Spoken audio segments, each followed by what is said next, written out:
ভক্তবৃন্দ, United boys ক্লাবের পক্ষ থেকে আপনাদের জানাই জ্ঞানবিদ্যার দেবী মাতা বাগদেবী সরস্বতী পূজার আন্তরিক শুভেচ্ছা ও ভালোবাসা। অজ্ঞানতার অন্ধকার জ্ঞানের আলোয় উদ্ভাসিত করতে পরম কাঙ্ক্ষিত শ্রী মাঘ পঞ্চমী তিথিতে শীতের হিমেল প্রাতে জ্ঞানদীপ হাতে আবির্ভূতা হচ্ছেন মাতা বাগদেবী সরস্বতী। এই পুণ্যতিথিতে মৃন্ময় দেবীর চিন্ময় হতে রামগঞ্জ ইউনাইটেড বয়েজ ক্লাব পরিবার ৫৩তম বর্ষে পদার্পণ করে মায়ের শ্রীরাতুল চরণে পুষ্পার্ঘ্য নিবেদন করেছি। উপভোগ করুন আমাদের এবারের ক্ষুদ্র আয়োজন ধর্মগ্রন্থ।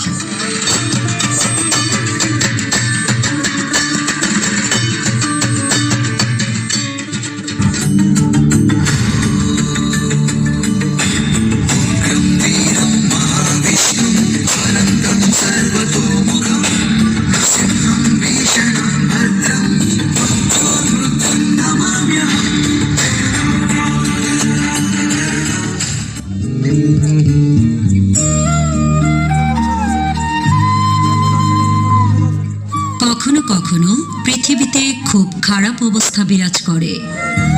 অশুভ শক্তির কাছে শুভ শক্তির পরাজয় হয়। মানুষ ধর্মকে ভুলে গিয়ে অধর্মতে আশ্রয় নেয়। চারদিকে দুঃখের আর্তনাদ শোনা যায়।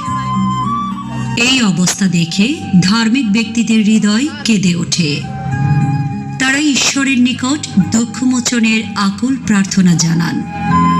তখন করুণাময় ঈশ্বর জগতের কল্যাণের জন্য পৃথিবীতে অবতীর্ণ হন।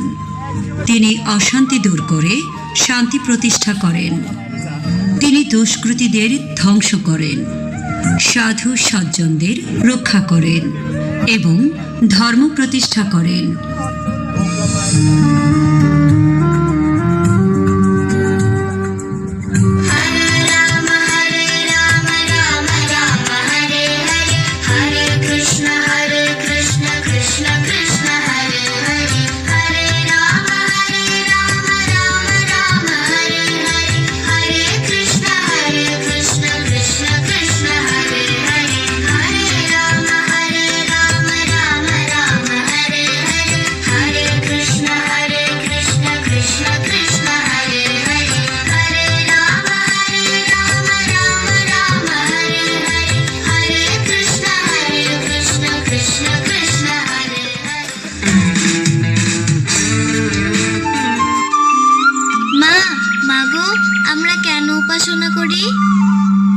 উপাসনার অর্থ ভগবানকে স্মরণ করা, একাগ্র চিত্তে ভগবানকে ডাকা।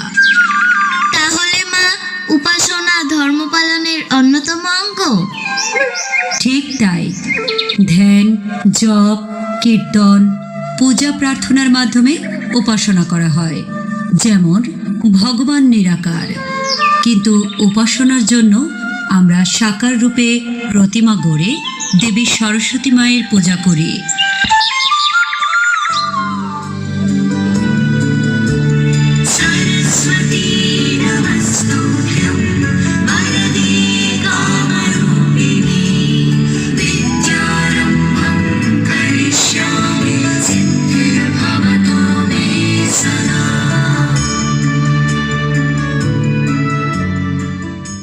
আচ্ছা বাবা, আমাদের ভগবানকে? ভগ শব্দের অর্থ ৬টি। ঐশ্বর্য, যাকে স্বর ঐশ্বর্য বলে। আর বান শব্দের অর্থ হচ্ছে যুক্ত বা সমন্বিত। যেমন জ্ঞানবান শব্দের অর্থ যিনি সম্পূর্ণভাবে ৬টি ঐশ্বর্য রূপে সমন্বিত। আচ্ছা বাবা, স্বর ঐশ্বর্য কি? আর এই স্বর ঐশ্বর্য কার মধ্যে বিদ্যমান থাকে? ৬টি ঐশ্বর্য হল সমগ্র ঐশ্বর্য, সমগ্র বীর্য, সমগ্র যশ, সমগ্র শ্রী, সমগ্র জ্ঞান ও সমগ্র বৈরাগ্য, যার মধ্যে পূর্ণরূপে বর্তমানে সেই পরম পুরুষ হচ্ছেন ভগবান শ্রীকৃষ্ণ। আর শ্রীকৃষ্ণ জড় চিন্ময় জগতের সব কিছুর উৎস। শ্রীকৃষ্ণ একমাত্র পুরুষ, যিনি শাশ্বত কাল সম্পূর্ণভাবে সমস্ত ঐশ্বর্যের অধিকারী। শ্রীকৃষ্ণ এই পূর্ণ ঐশ্বর্যের পরম পুরুষ, পরমেশ্বর ভগবান। জয় ভগবান শ্রীকৃষ্ণের জয়।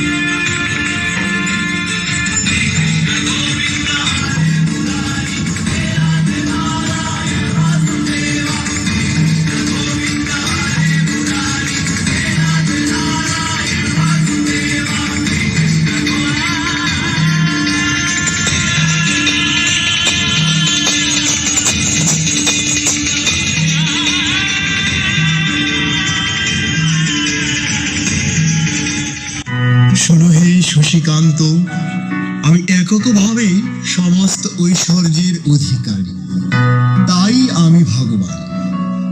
আমার স্বর ঐশ্বর্যের মধ্যে জ্ঞানের প্রতীক রূপে দেবী সরস্বতী পূজিত হন। দেবীর মাধ্যমে আমি জগতের ধর্মজ্ঞান বিতরণ করি। শ্রীমৎ ভগবত গীতার জ্ঞান রূপে দেবী সংসারে বিরাজমান। গীতার জ্ঞানে আমি জগৎকে প্রতিপালন করি, অশুভ শক্তি বিনাশ করি, সাধু সজ্জনদের রক্ষা করি, শান্তি ও ধর্ম প্রতিষ্ঠা করি। তাই কালে কালে জ্ঞান দেবী সরস্বতী রূপে মর্তে আসি। জয় মা সরস্বতী জয়।